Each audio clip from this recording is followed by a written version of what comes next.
Happy Friday. Let's see, I want to get the glare out of my glasses here.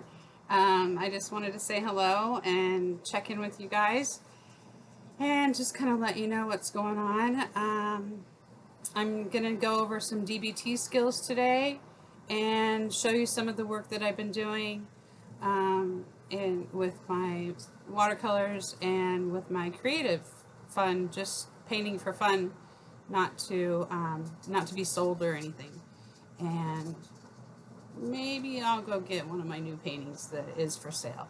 We'll see. So this week we are in DBT.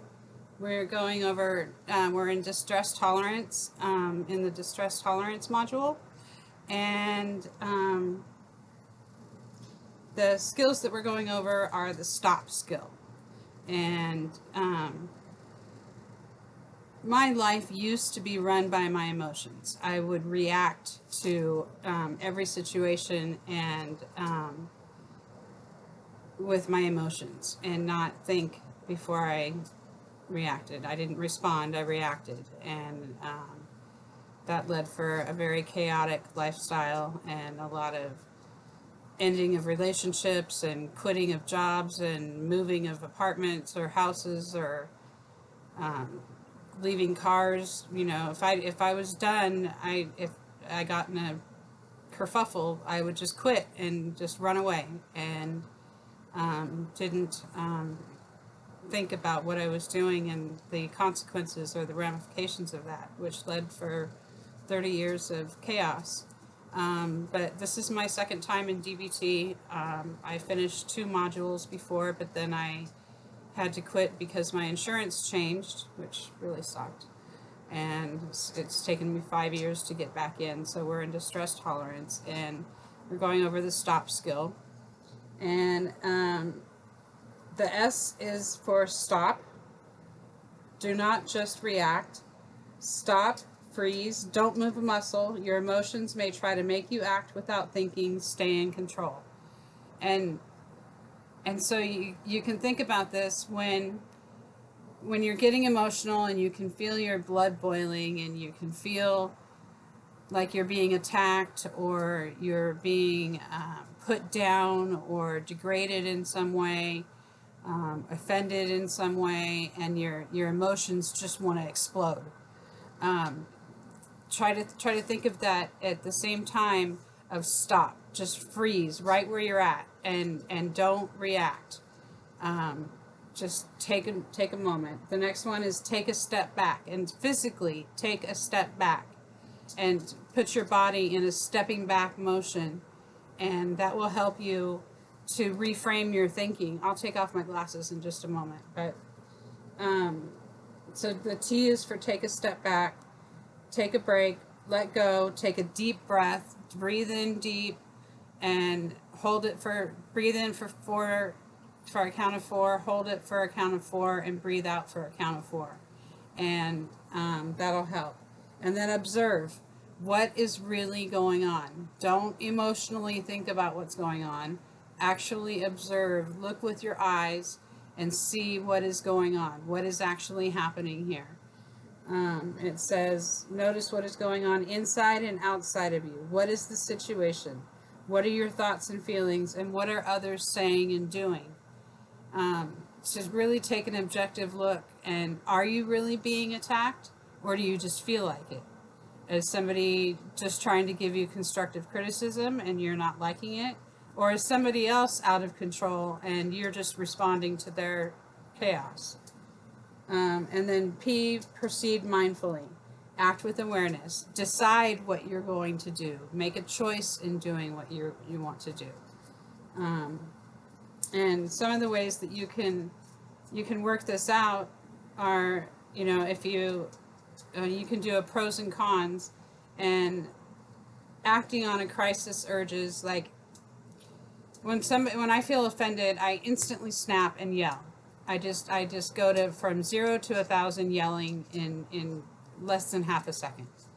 And I have to physically stop myself from doing that. So the pros of yelling are it releases the pressure that's building inside of me, and It releases that need to react. The cons of it are it destroys relationships, it devalues my credibility, it makes me look ignorant or emotionally unstable. I mean, if all I can do is yell, then what I'm saying isn't being heard, and it's not going to have the effect that you want it to have. You need to say things calmly if you're trying to get your point across. If you resist the crisis urge, if you resist the urge to yell, the pros of it are you step back and you observe the whole picture, not putting your foot in your mouth, maintaining good relationships, and my voice could be heard. If I'm not yelling, maybe somebody can hear me. And the cons are there's no release for the anger. I have to find other ways to release the anger.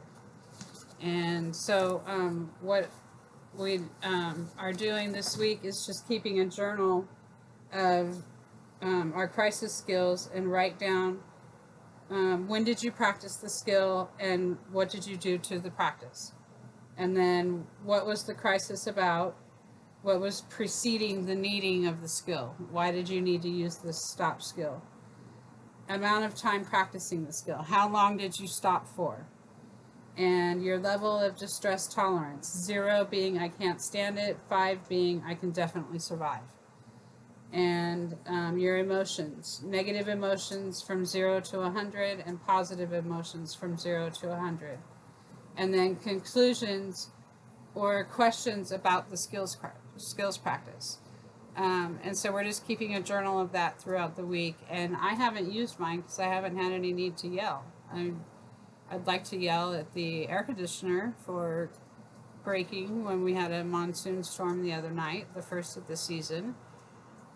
Knocked out the power in our apartment complex, and when the power gets knocked out for the air conditioner, it needs to be reset by the technicians, and they didn't have time or whatever. Anyway, we didn't have air conditioning yesterday, and it was 120 degrees outside.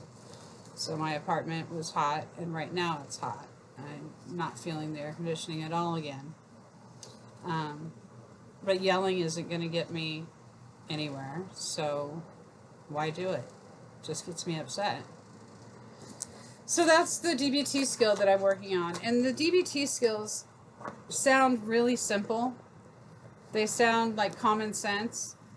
But if you're someone like me who didn't grow up in a normal household, you didn't learn these skills when you were a kid.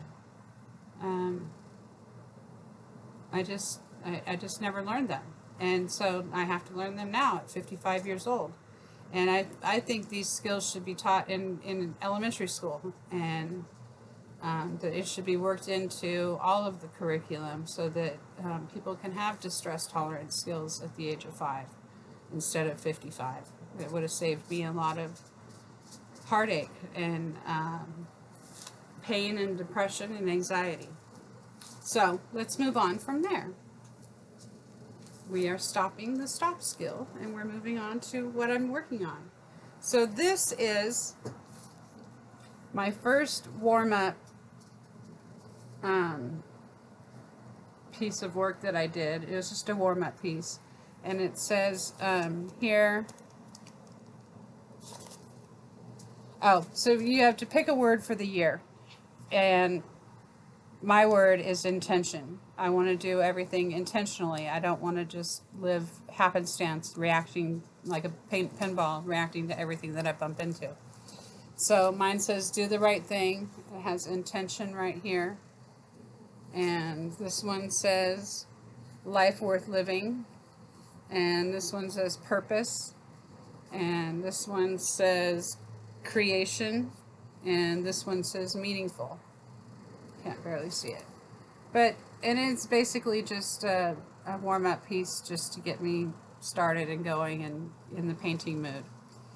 And this next piece is it's the first lesson in the Life Book 2023 that I'm participating in from Willowing Arts. And it's could be done a lot better. It could be a lot better, but it's my first attempt, and it's okay. I like it. It's cool. It was fun to do, and I'd like to do it again to see if I can do better. But yeah, so that's what that is. But what I've been working on lately on my own creativity, not in class or anything, is these watercolor doodles. And I'm having so much fun with them. So let's see, which way's up? This way's up. So just doing watercolor, plopping some paints on the paper, and then just doodling over it. I'm not sure if this one's going to show up because it's in white. I think it goes this way. Yeah, it does. It goes this way. And then here's my last one. Actually, this is upside down. This goes this way. So that's what I've been doing for fun. Just creating, because I like to create, and these doodles are fun, very therapeutic. I can take off glasses now, so I'm not glaring in your eyes. So the other thing I wanted to talk about is relationships.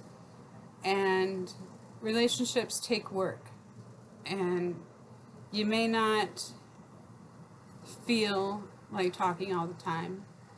You may not feel like calling your mom because you've got a million other things that you'd rather do. And I complain and moan and commiserate about my kids never calling me, and I turn around and do the exact same thing to my mom. And I don't call her as often as I should, and I don't call her every time I think about her. I wish I would. I wish I'd talk to her more often. She only lives 130 blocks away from me. And I should see her more often. But it takes work to make a relationship work. And sometimes we don't think about the effect that has on other people. And if I get busy and I don't call and I'm doing other things, then she thinks that I don't like her anymore and I don't want anything to do with her. And she takes it personally. And I do the exact same thing with my kids. If they don't call me, then I take it personally. And we have to realize that our kids have lives of their own, and not calling is not a personal attack. So I'm coming to grips with both of those, with calling my mom more and being okay with my kids not calling me. I do miss them terribly, and I can't stand it that they live in LA and I live in Arizona. I want to move back to California desperately, but once you leave California, it's extremely expensive to move back. So, I don't know. Someday, maybe. We'll see. I can always hope and dream. So I just want to put out this reminder for you. If you have a mom, call her. And if you don't have a mom, write her a letter. And send it off into outer space. It's important. Moms are important. And just because we don't make you breakfast or make you dinner and pack your lunch for you anymore doesn't mean that we don't care. Can't believe I'm going to cry. I love my kids very much, and I terribly miss being a mother.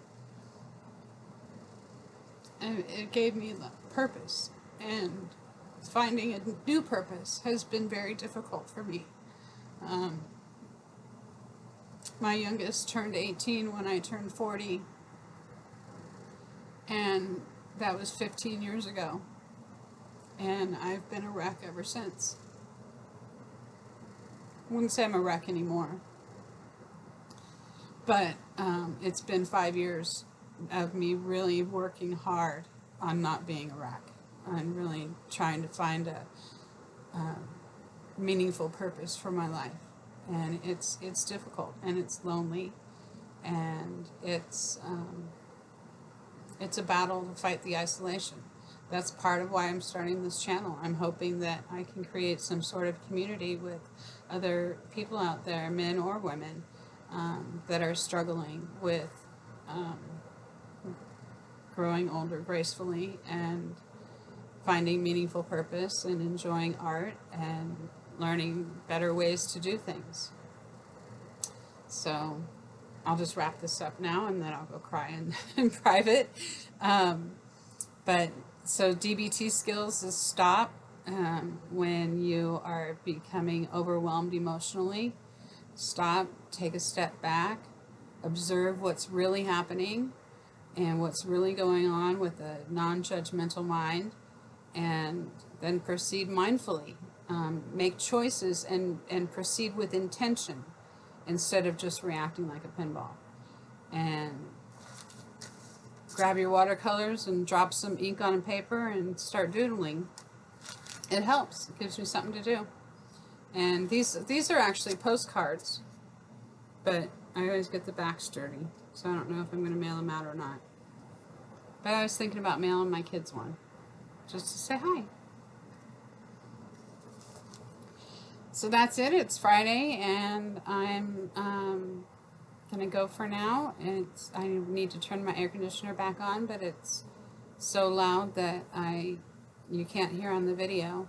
So I'm going to let you guys go for the day, and have a wonderful weekend. I'll see you probably Monday. Bye-bye.